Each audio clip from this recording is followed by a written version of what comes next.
오늘 제목이 우주는 있다. 우주가 있다고 믿으시나요?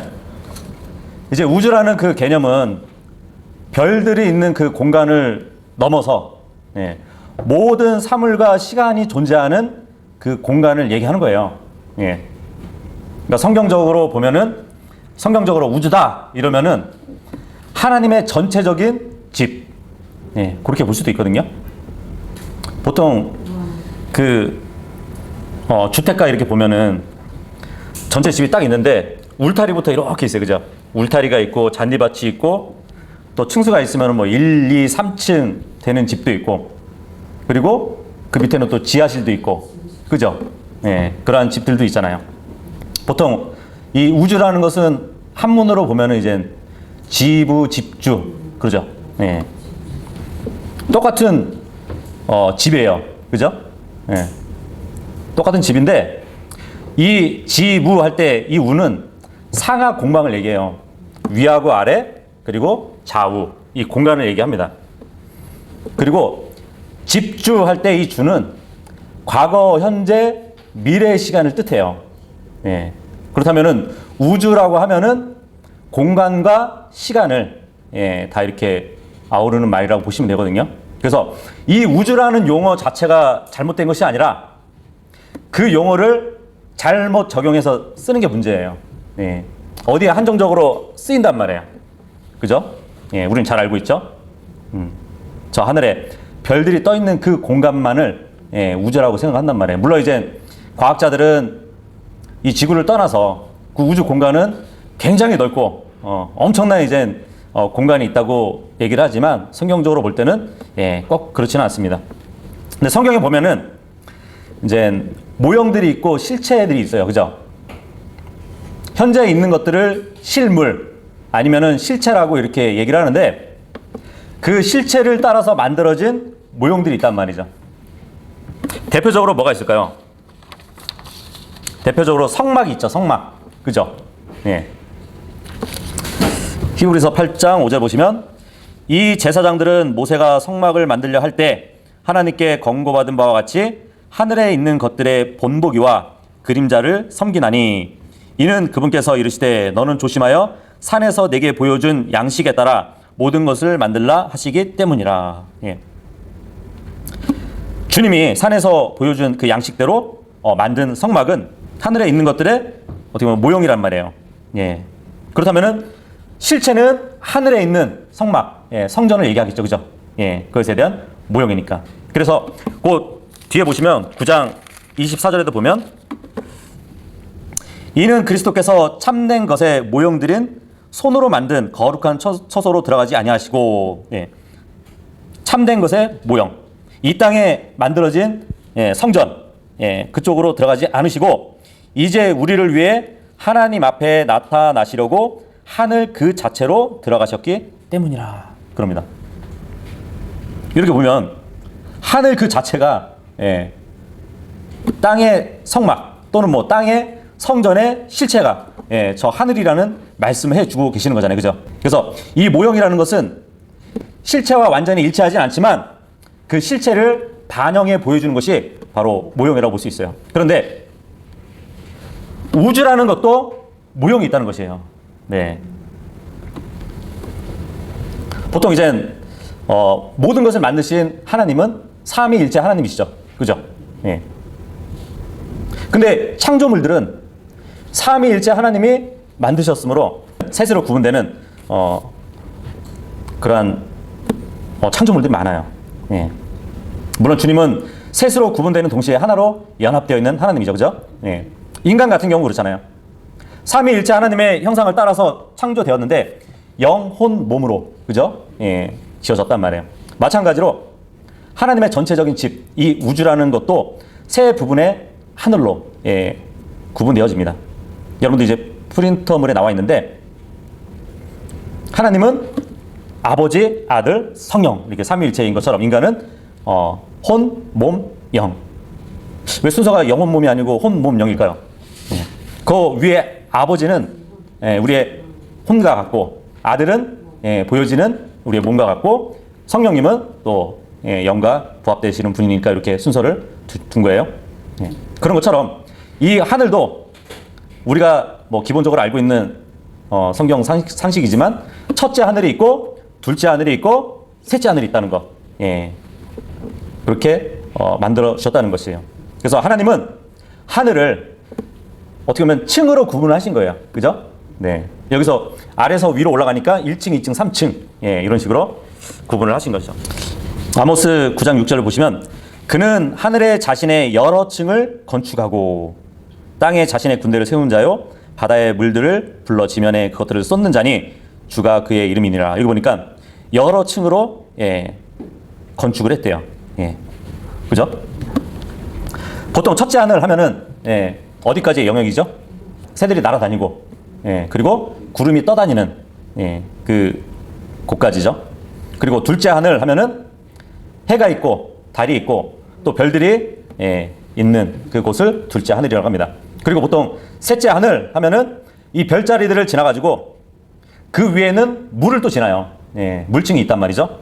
그 물층을 지나서 셋째 하늘은 하나님의 왕자가 있는 하늘로 우리는 기본적으로 알고 있습니다. 그래서 하늘이 있다면 또 땅도 있는 것이죠. 성경에 보니까 땅도 있을 뿐만 아니고 땅 아래도 있는 것을 볼 수 있는데 예수님은 그 셋째 하늘로 올라가셨어요. 부활하시고 나서. 그래서 제자들이 이렇게 봤을 때 천사들이 말을 하잖아요.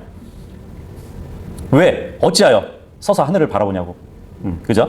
주님은 그 셋째 하늘로 올라가셨습니다. 그리고 빌립보서 2장 10절에 보면 하늘은 높은 곳에 있고 우리가 사는 이 땅이 있고 그 땅 아래에도 어떤 세계가 있다는 것을 보여주고 있는데 빌립보서 2장 10절에 보면 하늘에 있는 것이나 땅에 있는 것이나 땅 아래에 있는 것들로 하여금 다 예수라는 이름에 무릎을 꿇게 하시고 이 말씀이 있어요. 지극히 높으신 주 하나님께서 계신 곳은 가장 높은 곳이고 우리가 살고 있는 이 땅 낮은 부분은 지하 세계라고 성경에 불려져 있는데 예전에 낙원이 있었고 지금 현존하는 지옥이 있고 그죠? 바닥 없는 구덩이가 있는 곳이죠. 그래서 이 전체적인 게 모형적으로 보여지는 게 바로 여러분들에게 프린터에 나눠줬죠.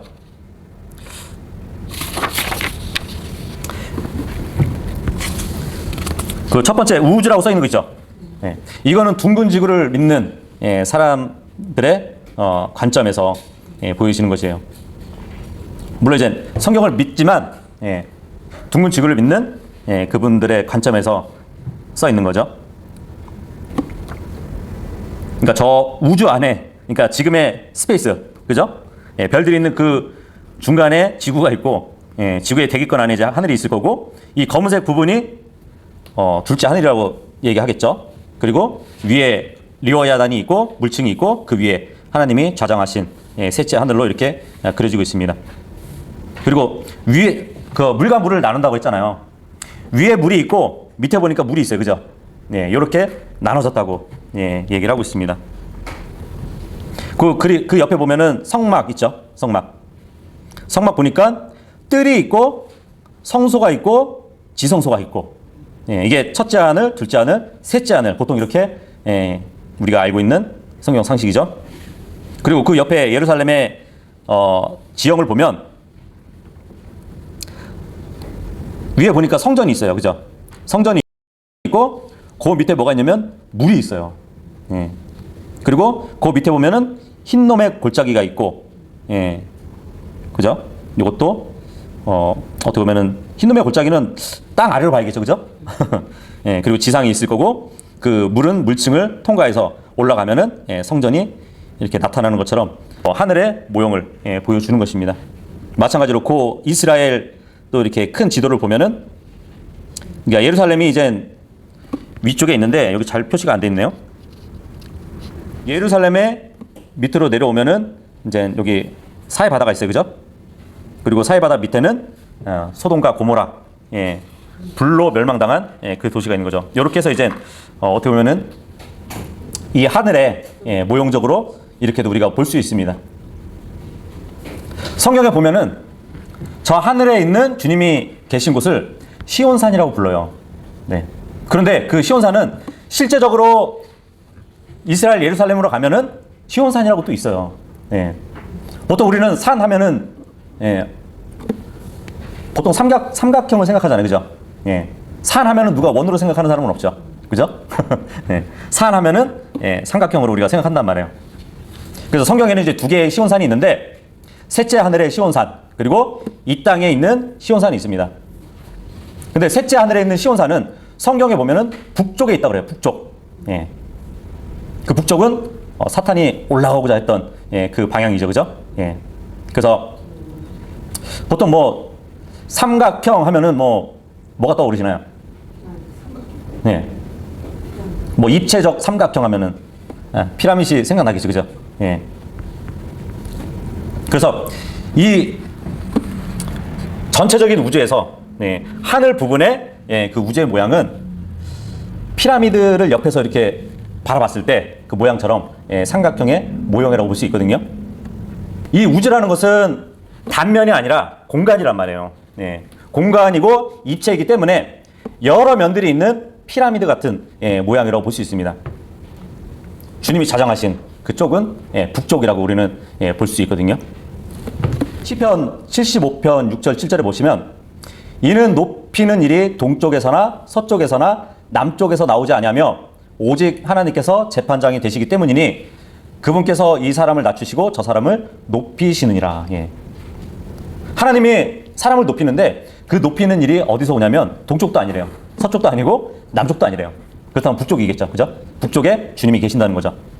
에스겔서 1장 4절에도 보면 내가 보니 보라 북쪽에서부터 회오리바람과 큰 구름과 스스로 감싸고 있는 불이 오는데 그 사방으로 광채가 있으며 그 가운데 곧 불 한가운데서로부터 호박색을 띤 것 같이 나오고 또 그 한가운데로부터 네 생물의 모습이 나오는데 그들의 모양이 이러하니 곧 그들이 사람의 모습을 가졌더라. 여기 보니까 에스겔서 1장 4절은 주님께서 타고 다니시는 뭐 어떠한 UFO 같은 그러한 모양을 보여주고 있는데 북쪽에서부터 내려오신다고 말씀하고 있습니다. 그래서 주님이 계신 이 북쪽은 우리가 나침판을 이렇게 봤을 때 어느 지역에서든 S극을 따라서 오게 되면 주님이 계시는 그쪽을 가리키게 되어 있습니다. 그 피라미드가 이제 우주의 모양이라고 말씀을 드렸는데 전체적인 우주의 모양이 아니라 하늘 부분의 우주 모양이라고 말씀을 드렸습니다. 성경에 보면은 이 피라밋이 머릿돌이 있고 모퉁이 돌이 있대요. 그죠? 저 위에 보니까 좀 색이 살짝 다른 데가 보이죠? 이게 바로 이제 머릿돌이에요. 머릿돌. 머릿돌이고 모퉁이 돌은 어디 쪽을 얘기할까요? 삼각형이면은 위에는 머릿돌이고 그 옆에 꺾여지는 삼각형 그 부분 있죠. 거기는 이제 모퉁이 돌이란 말이에요. 그래서 예수님은 성경에 보니까 머릿돌이면서 모퉁이 돌이라고 이렇게 불려지시는 분입니다. 그죠? 지금 피라미드 보이는데 저 위에 세모나게 생긴 그 위가 이제 머릿돌이란 말이에요. 헤드스톤이라고 그러죠. 헤드스톤. 그죠? 네. 그리고 모퉁이돌, 코너스톤이라고 그러죠. 다 예수 그리스도를 지칭합니다. 지칭하는데 많이 보셨죠? 이 그림. 지금 이 눈이 그려져 있는 데가 아까 피라미드의 어디 부분이에요? 머릿돌 부분이잖아요. 그죠? 근데 우주의 모양이 이 피라미드의 모양과 같다고 말씀드렸어요. 그렇다면은 이 머릿돌은 이 하늘 중에서 맨 위에 있는 주님이 계신 그 장소를 얘기한단 말이에요. 그런데 바로 사탄이 그것을 넘보고 있기 때문에 그리고 그러한 계획을 갖고 있기 때문에 이러한 지폐에도 막 그림을 넣고 있는 것이죠. 주님이 입으셨던 옷이 보면은 저거잖아요. 통으로 짠 옷이라고 그러거든요. 통으로 짠 옷인데 마치 그 판초이 옷과 같아요. 통으로 딱 짜가지고 이것도 보니까 삼각형 같죠, 그죠? 얼굴이 저렇게 쑥 나오면 이제 머릿돌의 그 부분이 되겠죠, 그죠? 주님은 어디나 계시는 분이시잖아요, 그죠? 모든 이 우주를 감싸고 계시는 분이에요. 예. 근데 주님이 입으신 통으로 짠 옷, 그런 것이 또 이렇게 피라밋과 같죠. 예. 조심할 게 하나 있는데 보통 보면은 우리 킹제임스 성경에는 헤드스톤이라고 되어 있거든요. 예, 머릿돌. 근데 변개된 성경에 보면은 캡스톤이라고 이렇게 변개를 시켰어요. 예. 근데 여러분들이 한번 인터넷에서 캡스톤하고 검색을 해봐요.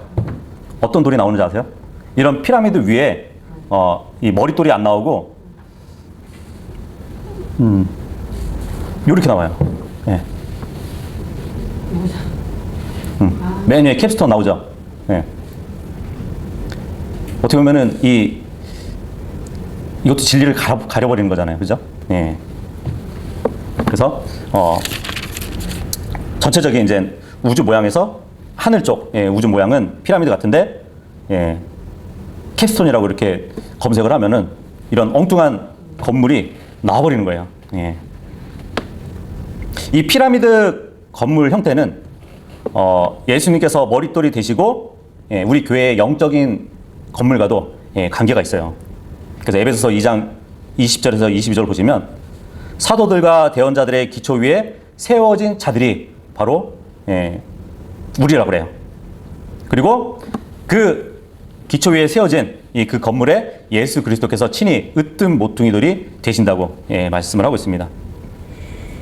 그 클라라스 라킨이라는 그 형제님이 세대적 진리에 쓴 글을 보면은 나중에 지금 이집트의 한가운데 뭐가 있죠? 피라미드가 있잖아요. 그 피라미드가 주에 날 때는 하나님께 드릴 하나의 제단으로 쓰여질 거라고 이렇게 말을 하거든요. 그래서 이사야서 19장 19절에서 20절 보시면 그 날에 주의 날을 얘기하거든요. 이집트 땅 한가운데서 주를 위한 제단이 있겠고 그 경계에는 주를 위한 기둥들이 있을 것이요. 이것이 이집트 땅에서 만군의 주를 위한 표적과 증거가 되리니 이는 그들이 학대하는 자들로 인하여 주께 부르짖었고 주께서는 한 구원자 곧 위대한 자를 보내사 그로 하여금 그들을 건지게 하실 것임이라. 예. 아직 성취되지 않은 예언인데 나중에 여기 그 날에 이 말이 3번씩 이렇게 표현이 되거든요. 이사야서의 말씀 보면은. 그래서 이 주의 날 때 다가올 미래에 팔레스타인이 아닌 이집트 땅에 제단과 기둥이 있을 것이래요. 예. 꼭 기둥 하면은 오벨리스크도 연상되지 않나요? 네.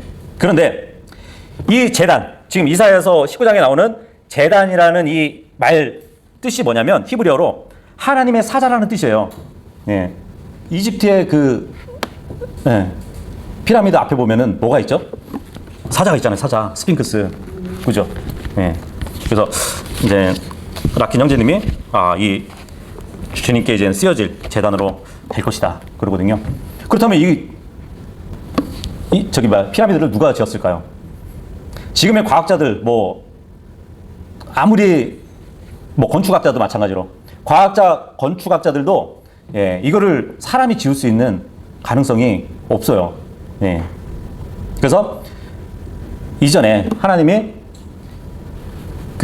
이 전체적인 우주를 창조하실 때 기념으로 천사들이 모아서 이렇게 만들었다고 그렇게 또 얘기를 합니다.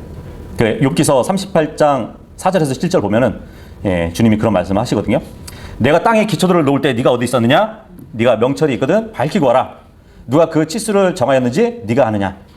누가 그 위에 측량줄을 팽팽히 쳤느냐? 그 기초들을 어디에 고정하였느냐? 그 모퉁이돌을 누가 놓았느냐? 모퉁이돌 나오죠 여기서. 어느 때 새벽불들이 함께 노래하고 하나님의 아들들이 다 기뻐 소리 질렀느냐? 주님이 창조하실 때는 없었어요. 어떤 영적 존재들이. 하지만 주님이 창조하고 나서는 이 영적 존재들이 이렇게 주님이 창조하신 그 모형을 여기다가 만들었다는 것이죠. 이 피라미드의 각이 몇 도인지 아세요?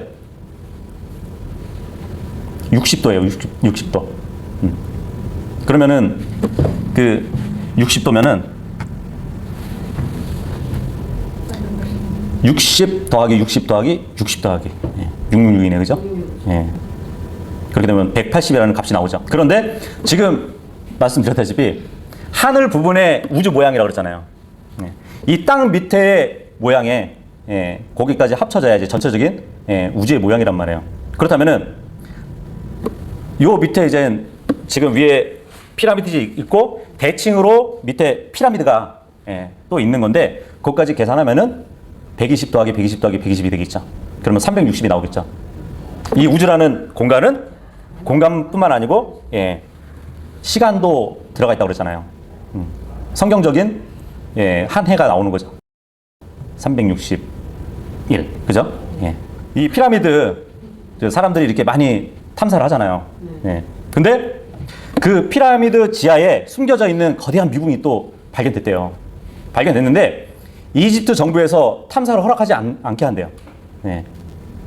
아마도 위에 나온 이 피라미드 모양처럼 밑에도 대칭으로 된 피라미드가 숨겨져 있지 않을까 추측해 볼 수 있는데, 근데 이게 앞으로 우리가 거할 새 예루살렘의 그 피라미드 두 개가 이제 위아래로 딱 합쳐진 이 건물이 이제 완전체인데, 그러니까 하나님의 우주, 그러니까 하나님의 집의 모델 하우스처럼 지어진 건물이 이제 그런 모양인데, 성경에 보면은 이제 세상의 기초가 있다는 말씀을 하십니다. 뭐 어느 성경 구절에는 세상의 기초가 놓이기 이전에, 아니면은 뭐 세상의 기초가 놓인 이래로, 이렇게 이제 시간적 간격을 두면서 세상의 기초를 놓았다는 그런 말씀이 있어요. 그리고 세상의 기초 외에 땅의 기초라는 말도 사용을 하셨습니다. 하나님께서 땅의 기초를 놓으셨으며 그것을 영원히 움직이지 않게 하셨다고 말씀을 하십니다. 보통 이제 장막이라고 그러죠. 장막. 장막 같은 거 보면은 가죽으로 돼 있던가 아니면은 뭐 천으로 돼 있는 것을 이렇게 짓는 거잖아요. 텐트. 그죠? 그런 것처럼 이사야서 51장 13절에 보면 또 하늘들을 펴고, 장막을 치는 모습이거든요. 하늘들을 펴고 땅의 기초들을 놓은 주 곧 너를 만든 자를 네가 어찌하여 잊어버리겠느냐. 이 말씀을 하고 있는데, 그래서 이 피라미드 모양의 측량 치수가 이제 4개가 등장하는데, 에베소서 3장 16절부터 보시면 제가 읽어볼게요. 그분께서 자신의 영광의 풍성하심에 따라 자신의 영을 통해 속 사람이 강력으로 강건하게 됨을 너희에게 허락하시고, 믿음을 통해 그리스도께서 너희 마음속에 거하게 하시며, 또 너희가 사랑 안에서 뿌리를 내려 터를 잡고 모든 성도들과 함께 너비와 길이와 깊이와 높이가 어떠함을 깨닫고 지식을 뛰어넘는 그리스도의 사랑을 알 수 있어 하나님의 모든 충만하심으로 충만하게 되기를 구하노라. 여기 보니까 주님의 사랑이 나오죠. 그죠? 주님의 사랑이 어느 정도예요? 지식을 뛰어넘는데, 그 앞에 보니까 너비와 길이와 깊이와 높이, 형용할 수 없는 주님의 사랑을 말씀해 주고 있어요. 보통 그런 말 하잖아요. 당신 나 얼마나 사랑해? 물어보면 뭐라 그러죠? 그렇죠. 하늘만큼 땅만큼 그러잖아요. 그것도 다 진짜 성경을. 지금 이 에베소서 말씀은 하늘과 땅을 담고 있는 이 우주 모양을 얘기해 주는 것이에요. 그 너비와 길이와 깊이와 높이 보니까 아까 그 피라미드 모양이 되려면은 너비, 길이, 높이만 있으면은 만들어지잖아요. 근데 여기 보니까 깊이가 있어요. 깊이. 피라미드에는 이제 4개의 다른 치수가 있는데 깊이라는 게 지금 들어가 있단 말이에요. 그렇다면은 아까 우리가 본 드러난 삼각형의 피라미드가 있다면 드러나지 않은 밑에 감춰져 있는 그 공간도 있음을 알 수 있습니다. 무슨 뭐 피라미드 같이 생긴 그 공간에다가 무슨 하늘과 땅을 가둬놓은 것도 아니고 그랬을까, 그렇게도 얘기하지만 시편 48편 3편에 보면은 시온산은 아름답게 위치하여 온 땅의 기쁨이 되나니 곧 북쪽의 옆면에 있는 위대한 왕의 도시로다. 북쪽에 있는데 옆면이 있대요. 옆면. 어떤 공간을 얘기하잖아요. 건물 같은 공간을. 그죠? 맨 위에 보니까 그 모퉁이 돌이 보이죠? 그죠? 그 모퉁이 돌. 근데 그 옆에 가로막힌 그 면이 있단 말이에요. 근데 북쪽의 옆면이라고 성경은 말씀하고 있습니다. 그런데 이사야서 14장 13절에 보면은 사탄 루시퍼가 마음속으로 이르기를 내가 하늘로 올라가 하나님의 별들 위로 내 왕자를 높이리라 이러면서 내가 북쪽의 옆면에 있는 회중의 산에 앉으리라 그래요. 옆면. 예. 이 피라미드 모양이니까 예, 옆면이 있는 것이에요. 그런데 지금 밑으로 피라미드 모양이 있죠. 예, 거기도 면이 있잖아요. 면이. 그죠? 예, 그래서 자기 왕자를 높이고자 하는 예, 그 사탄을 향해서 주님은 이사야서 14장 15절에 이렇게 말씀하세요. 너는 끌려가 지옥으로 곧 그 구덩이의 옆면으로 내려가리라. 예. 그런데 또 성경에 보면은 하늘의 기둥이라는 말이 있고 예, 땅의 기둥이라는 말이 있거든요. 예. 보통 성경에 보면은 기둥이라는 말이 많이 나와요. 구름 기둥, 뭐 불 기둥 많이 들어보셨죠? 솔로몬의 아가서 보면은 연기 기둥이라는 것도 나와요. 연기 기둥. 뭐 잠언서에 보면은 지혜의 기둥. 뭐 그런 기둥들이 있는데 정말 그 하늘과 땅의 기둥들도 예, 존재한다고 성경은 말씀하고 있습니다. 욥기 26장 11절에 보면 그분께서 꾸짖으심에 하늘의 기둥들이 떨며 놀라느니라. 그리고 사무엘상 2장 8절에 보면 그분께서 가난한 자를 먼지에서 일으키시며 거지를 거름더미에서 들어올리사 통치자들 중에 앉게 하시며 또 영광의 왕자를 상속하게 하시나니 이는 땅의 기둥들이 주의 것이요. 예. 땅의 기둥이 있대요. 하늘의 기둥도 있고. 그래서 이제 그 하늘과 땅을 비유하는 말로 아까 한문 말씀드렸죠. 지부집주. 그죠? 그 지부집주는 공간과 시간이라고 했는데 원래 뜻은 뭔지 아세요? 그 집우. 예. 그리고 집주. 이거는 지붕의 처마와 들보를 얘기하는 것이에요. 네. 원래 뜻은. 근데 주님이 만드신 이 피라미드 두 개가 합쳐진 이 모양의 우주를 만드셨을 때는 그 하늘의 기둥이 있고 예, 땅의 기둥이 있다고 합니다. 근데 아무리 봐도 이 그림에서는 보이지 않네, 그죠? 예, 그죠? 그래서 보통 땅의 기둥 했을 때 예, 이런 그림 많이 보셨죠? 이렇게 있을 거라고. 우리가 사는 이 땅 밑에 이런 기둥들이 받치고 있을 거라고 생각을 하지 않나요? 예. 근데 욥기서 26장 7절에 보면은 예, 그런 말씀을 하세요. 그분께서는 북쪽을 빈 곳에 펴시며 땅을 허공에 매다시고 그래요. 땅이 있지만 땅이 허공에 매달려 있대요. 네. 그래서 뭐 이렇게 땅이 떠 있는 거, 떠 있는 모습으로 이렇게 우리가 많이 본단 말이죠. 근데 욥기 26장 7절에 북쪽을 빈 곳에 펴신다고 그랬거든요. 잘 생각해봐요. 북쪽에 빈 곳을 펴신다는 말씀이 아니에요. 북쪽을 빈 곳에 펴신대요. 네. 네. 그렇죠. 어려워요? 북쪽에 빈 곳을 피는 것이 아니라 북쪽을 빈 곳에 펴신대요. 북쪽은 아까 누가 계신 곳이라고요? 주님이 계신 곳이라고 그랬잖아요. 주님이 계신 예, 그 자리를 예, 빈 곳에 펴신다는 얘기거든요. 보통 이제 건물에 기둥하면은 무슨 역할을 하죠? 그 건물을 받치는 역할을 하잖아요. 그죠? 예. 북쪽을 빈 곳에 펴시는데 거기서 땅을 허공에 매다신대요. 예. 상상이 가시나요? 상상이 되는. 여기 보니까 북쪽이 주님이 계시는 곳이에요. 예. 거기에 자리를 피시고 잡고 있는 거예요. 모빌처럼. 예. 그렇다면은 지금 화살표처럼 이렇게 나온 거 있죠. 이렇게 이게 하늘의 기둥이라고 예, 보면 될 것 같고 땅에 기둥들을 했을 때는 요 옆면에 이제 요 기둥을 얘기하는 것이에요. 예. 근데 나중에 그러니까 전체적인 모양이 이런 모양이잖아요. 이게 이제 새 예루살렘의 모양이란 말이에요. 근데 이 새 예루살렘이 이렇게 내려와요. 내려오는데 이 땅에 요 모양대로 서게 되는 것이에요. 땅에. 기둥이 무슨 역할을 한다고요? 그 건물을 받쳐주는 역할을 한단 말이에요. 안착하게. 근데 맨 밑에 보면은 그냥 꼭지점이잖아요. 삐죽하잖아요. 거기에 그냥 서 있는 거예요.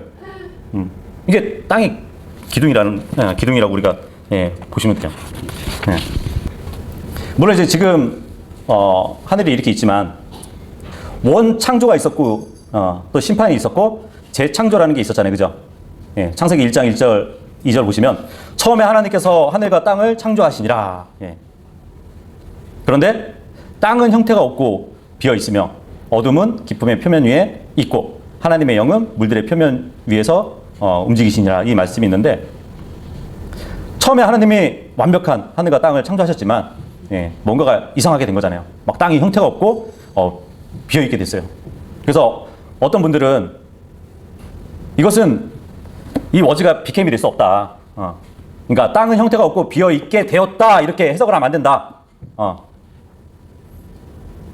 그러니까 땅은 무슨 이유로 형태가 없고 비어 있게 된 것이 아니고 결과가 아니고 시작점을 말한다. 주님이 이제 막 하늘과 땅을 창조하시는 그 시점에서 땅은 이런 모습이었다, 그렇게 얘기를 한단 말이에요. 그런데 이 똑같은 문장이 어디 쓰이냐면 에레미야서 4장 23절에 쓰여요. 에레미야서 4장 23절에 보면 내가 땅을 본즉 보라 땅이 형태가 없고 비어 있으며, 똑같이 얘기한단 말이에요. 그런데 에레미야에서 나오는 이 문장은 무엇을 예언하는 거냐면 대환란 때 일어난 결과로 이렇게 된다는 예언을 하는 거거든요. 그렇다면 당연히 창세기 1장 2절도 그렇게 되었다고 우리가 볼 수 있는 것이죠. 물론 이제 다 이렇게 설명드리진 않겠지만 사탄의 반역이 있었던 거잖아요. 사탄의 반역으로 인한 심판으로 인해서 우주적인 홍수가 있었고, 우주는 물들로 가득 찼었죠. 그래서 처음에 창조된 하늘과 땅, 그러니까 베드로후서 3장 6절에 나오는 이전 세상은 물로 범람해가지고 멸망했다고 기록이 되어 있습니다. 그래서 창세기 1장 이전에는 이제 깊음, 그리고 물들, 이렇게 말하고 있어요. 하박국서 3장 15절에 보면은 바다, 큰 물무더기, 이렇게도 표현을 합니다. 이 깊음이 꼭 땅에 있는 깊은 장소가 아니라 하늘에 있는 깊음의 물로 우리가 볼 수 있는데, 욥기서에 보면은 이 물이 표면이 얼어 있대요. 그리고 사도 요한은 계시록 4장 6절에 보면은 이 바다를 유리 바다라고 부릅니다. 그리고 계시록 15장 2절에 보면은 불로 뒤섞인 유리 바다라고 또 기록을 해요. 그러니까 저 하늘, 셋째 하늘에 이르기 전에 물층이 있는데 그 바다를 얘기하는 것입니다. 그래서 예수님께서 이제 공중으로 재림하셔서 휴거될 성도들을 데리고 이제 셋째 하늘로 올라가실 때, 그죠? 또 성도들과 함께 지상 재림을 하실 때 이 물들을 계속 통과할 거예요. 올라갈 때도 통과할 거고 내려올 때도 통과할 거고. 그래서 성경은 하늘에 문이 있다고 또 말씀을 해주시거든요. 그래서 주님을 따라서 성도들은 그 문을 통과할 겁니다. 마치 이스라엘 백성이 홍해를 통과할 때 마른 땅을 건넌 것처럼, 그러니까 바다가 쫙 갈라지면서 그 홍해를 건넌 것처럼 우리도 하늘에 있는 문을 통과하면서 그 하늘에 물이 젖지 않게 올라가게 될 것이에요. 어쨌든 이제 주님은 재창조를 하셨죠. 그러니까 원창조에서 심판이 있었고 그 다음에 재창조를 하시는데, 하나님은 이제 물들 가운데서 궁창을 만드셨는데 물 위 아래로 나누시면서 궁창을 만드셨어요. 그래서 하나님은 궁창을 하늘이라고 이렇게 부르셨는데, 이 궁창이라는 말이 무슨 뜻일까요? 그렇죠. 이 궁자가 활궁자예요. 그래서 활처럼 휘어 있는 공간을 얘기하거든요. 그러니까 요 위에 보면은 돔이 있잖아요, 그죠? 그 돔을 기준으로 해서 윗물과 아랫물로 이렇게 나누셨단 말이에요.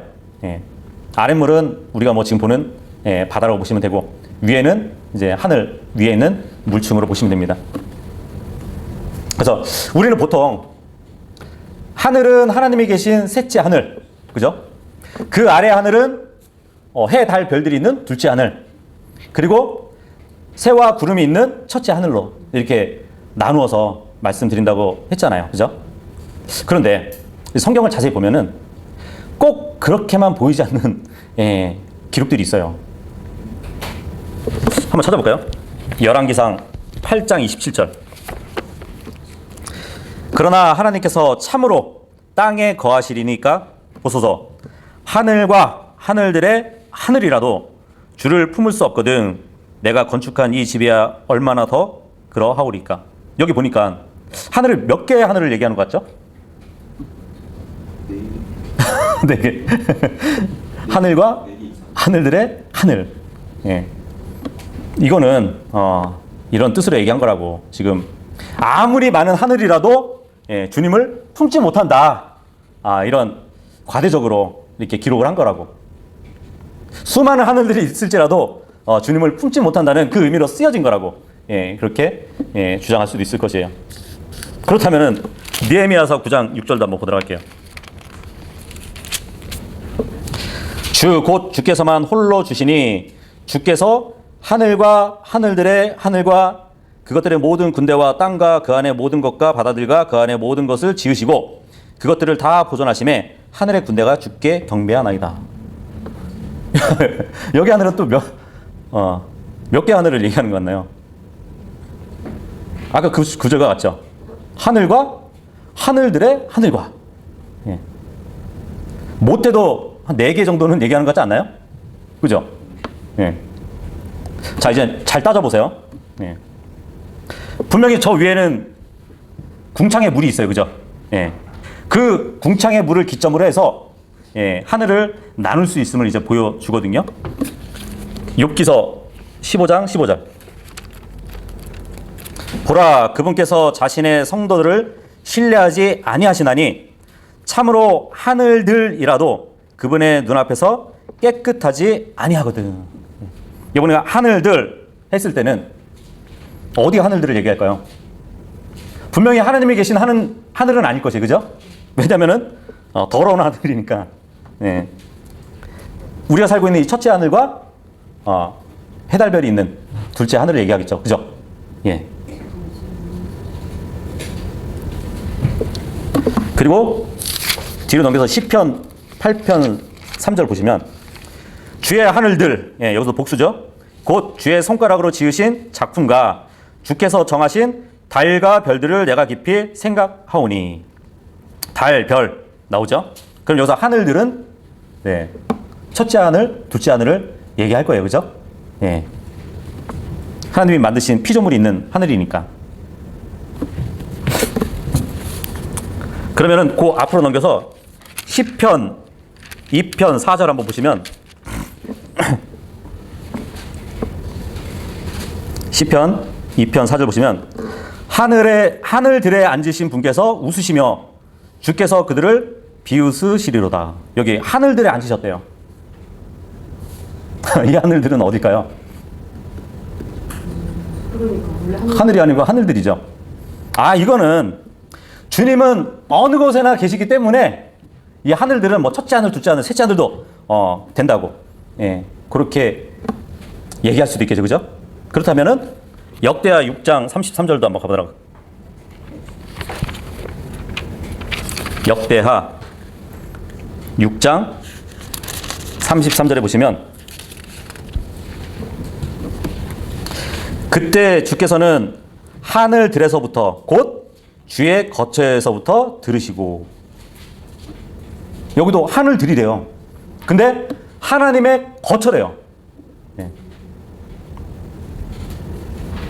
하나님의 거처는 저 북쪽 셋째 하늘로 알고 있는데 여기 보니까 복수로 하늘들의 거처를 삼으신다고 말씀하고 있습니다.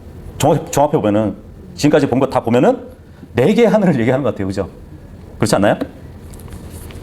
두 구절도 한번 찾아볼게요. 시편 68편. 시편 68편 33절 보시면 옛적부터 있던 하늘들을 타시는 분을 찬양할지어다. 보라, 그분께서 자신의 음성을 보내시니 곧 강력한 음성이로다. 여기 보니까 하늘들의 하늘들 어떻게 생각하세요? 몇 개의 하늘들이라고는 이렇게 정확히 안 나오지만 그냥 봐도 하늘들 하면은 2개 이상이잖아요. 그죠? 근데 먼저 살펴봤던 것처럼 궁창의 물을 중간에 두고 봤을 때 밑에 하늘 둘, 위에 하늘 둘 이렇게 있는 것 같지 않나요? 그죠? 네. 그 148편 4절도 한번 보세요. 하늘들의 하늘들아. 하늘들의 하늘들아 그래요. 그 뒤에 보니까 또 하늘들 위에 물들아 그러죠. 예. 그러면은 우리가 알고 있듯이 첫째 하늘, 둘째 하늘, 그 다음에 물이 있는 거잖아요. 물층. 예. 그럼 하늘들의 하늘들아 했으니까 물 위에 있는 하늘들아 이렇게 이어붙일 수도 있겠네요. 그죠? 그래서 그 프린터물 나눠준 거 보면은 그 세 개의 성막이라는 그림 있죠.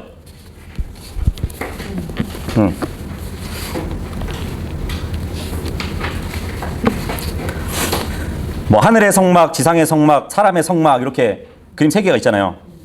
그 가운데 걸 보면은 지상의 성막, 요걸 보면은 바깥 마당이 있고 성소가 있고 지성소가 있고 이렇게 해서 하늘이 세 개로 구분된다고 이제 모형으로 가르친단 말이에요. 그래서 하늘의 성막 옆에 보면은 마당이 있고 그 위에 유리바다가 있죠. 그죠? 그리고 나서 성소하고 지성소가 있죠. 뭔가 조금 이상하지 않나요? 요 하늘의 성막 그림 보면 마당은 첫째 하늘을 가르칠 거 아니에요. 그죠? 그죠? 그런데 바로 위가 유리바다예요. 유리바다를 지나면은 셋째 하늘로 보통 우리가 알고 있었잖아요.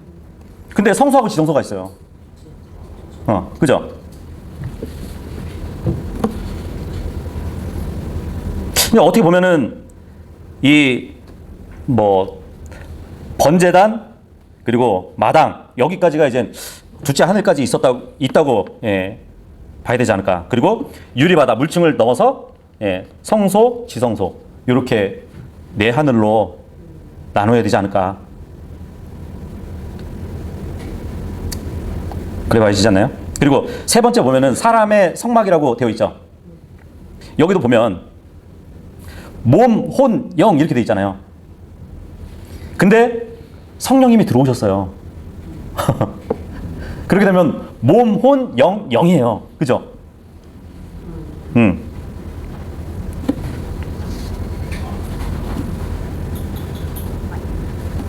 그래서 우리 몸은 첫째 하늘, 그리고 혼은 둘째 하늘, 또 우리의 영은 셋째 하늘로 봐야 될 것 같아요. 다시 말하면은 성전 뜰에서 여기 유리바다라고 써있는 물두멍, 가운데 지상의 성막 보면 물두멍이라고 있죠. 이게 물층을 보여주는 모형이란 말이에요. 성전 뜰에서 이 물두멍까지, 이 유리바다까지가 첫째 하늘, 둘째 하늘이 있다고 봐야 될 것 같아요. 그리고 셋째 하늘은 성소 부분이 셋째 하늘이고, 넷째 하늘이 주님이 계시는 지성소. 이렇게 보여지는 게 좀 합리적이지 않을까.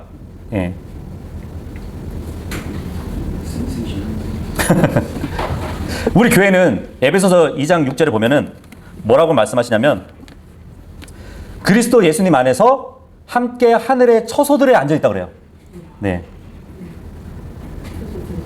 그러면은 아마 이 성소에 앉아 있다고 우리는 봐야 되고, 히브리서 10장 19절에 보면 그러므로 형제들아 우리가 예수님의 피를 힘입어 새롭게 살아있는 길로 지성소에 들어갈 담대함을 얻게 되었나니 그런단 말이에요.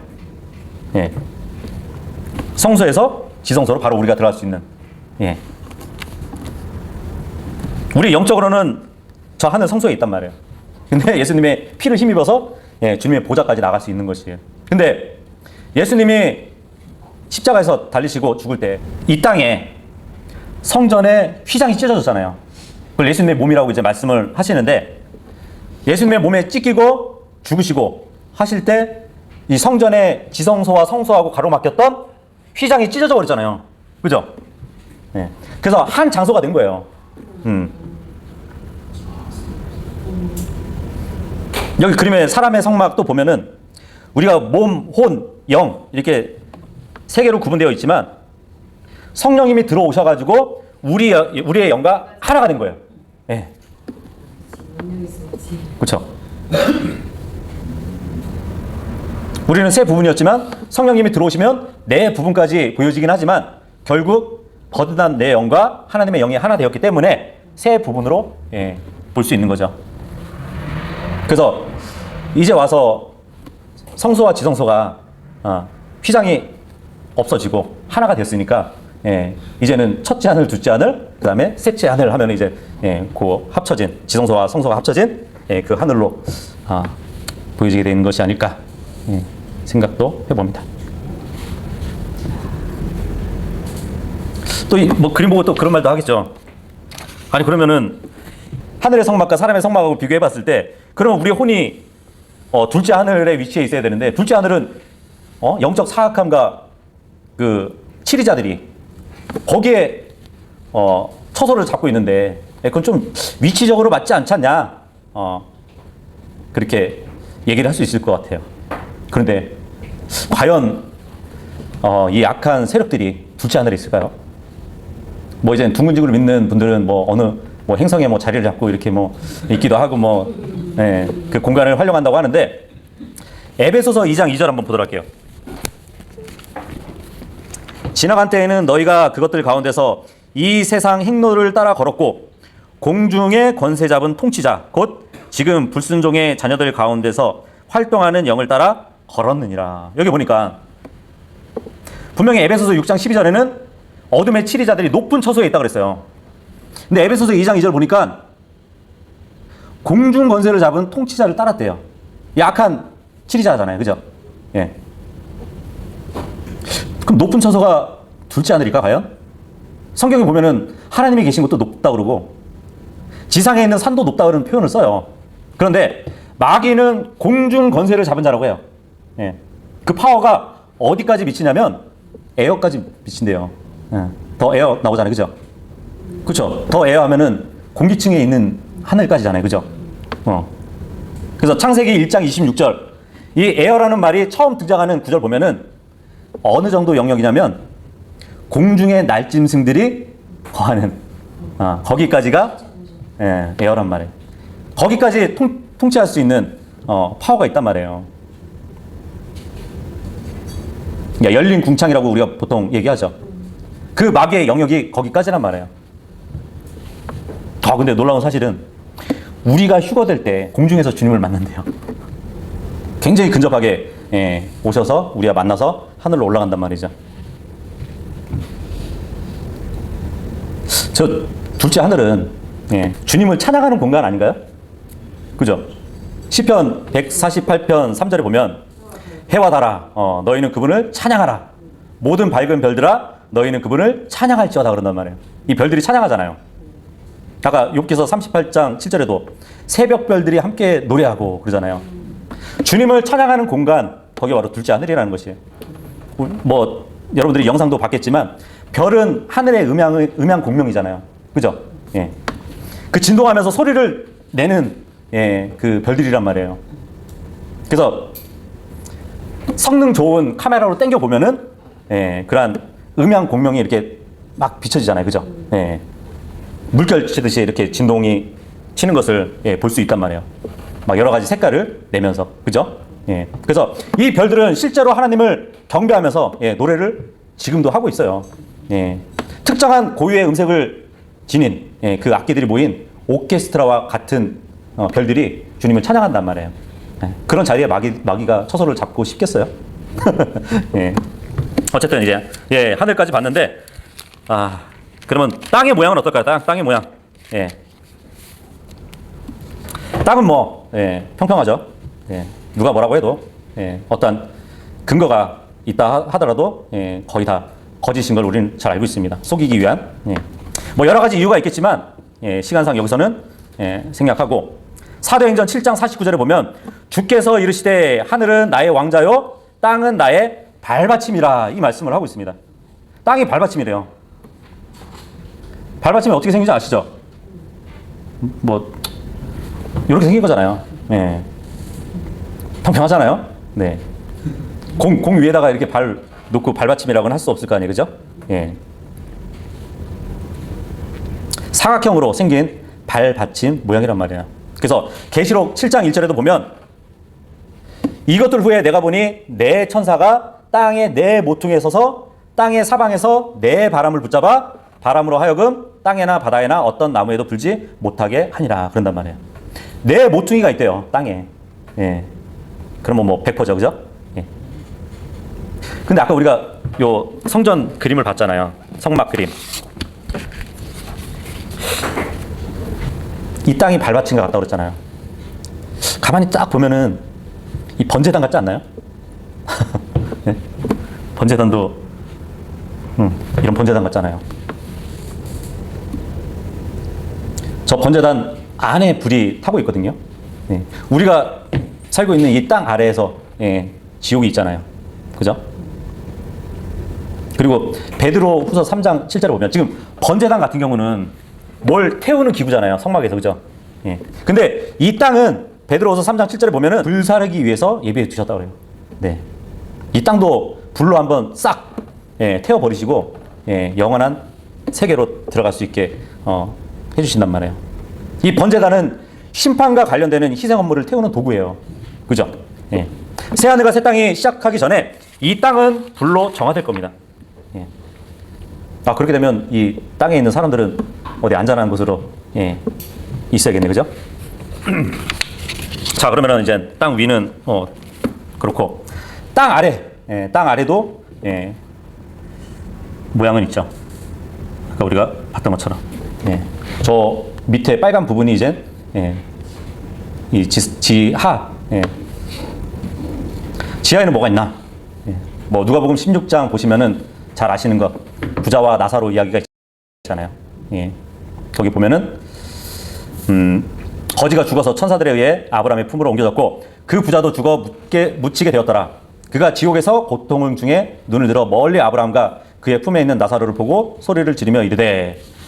지옥에 있대요. 그죠? 부자는 지옥에 있어요. 아버지 아브라함이여 내게 긍휼을 베푸사 나사로를 보내어 그의 손가락 끝에 물을 찍어 내 혀를 서늘하게 하소서. 이는 내가 이 불꽃 가운데 고통을 받기 때문이니이다. 나사로는 아브라함의 품이라는 낙원에 있었습니다. 그러면 이 땅 밑에는 낙원이 있고 지옥이 있다는 것이잖아요. 그리고 이제 아브라함이 이제 부자한테 대답을 하거든요. 우리와 너희 사이에는 큰 구렁텅이가 놓여 있어가지고 여기서 너에게 건너가고자 하여도 할 수 없다고 그렇게 얘기합니다. 낙원이 있고 지옥이 있고 그 중간에는 구렁텅이가 있대요. 그리고 그냥 뭐 인간들이 가는 지옥도 있겠지만 베드로후서 2장 4절에 보면 범죄한 천사들을 아끼지 아니하시고 지옥에 던져버리셨다고 하는데 천사들이 가는 지옥도 있습니다. 그런데 어쨌든 지금 큰 구덩텅이가 놓여 있대잖아요. 그죠? 근데 계시록에 보면은 바닥 없는 구덩이라는 게 나와요. 바닥 없는 구덩이. 거기 보니까 나중에 대환란 때에 여러 가지 막 온갖 괴기한 그러한 짐승들, 뭐 정갈 같은 권능을 받은 그런 짐승들이 올라오기도 하고요. 그리고 적그리스도의 그 영이 바닥 없는 구덩이로부터 올라온다고 얘기를 하고 있습니다. 그리고 계시록 20장 1절에서 3절 보면은 이 바닥 없는 구덩이에 사탄이 1000년 동안 결박 당한다고 그렇게 기록이 되어 있습니다. 뭐 어떤 모양인지 알겠죠? 그런데 왜 바닥 없는 구덩이라고 했을까요? 물론 여기 그림상으로는 이제 뭐 층층 나눠 놓은 것 같지만 여기 안에 이제 비어 있겠죠. 비어 있는데 여러분들이 그 사전에 바닥이라는 것을 한번 쳐보세요. 무슨 뜻인지. 그러면은 평평하게 넓이를 이룬 부분 이렇게 돼 있어요. 이게 바닥이라 이게. 근데 지금 여기는 있나요? 없잖아요. 끝이 삐죽하게 돼 있잖아요. 평평하지가 않잖아요. 바닥이 없는 거예요. 근데 아까 우리가 이야기했듯이 지금 요 모서리 쪽을 기둥이라고 말씀드렸잖아요. 땅의 기둥. 그죠? 이 기둥들이 하나로 모아져서 밑면의 꼭지점을 이루고 있단 말이에요. 그러니까 바닥이 없는 것이에요.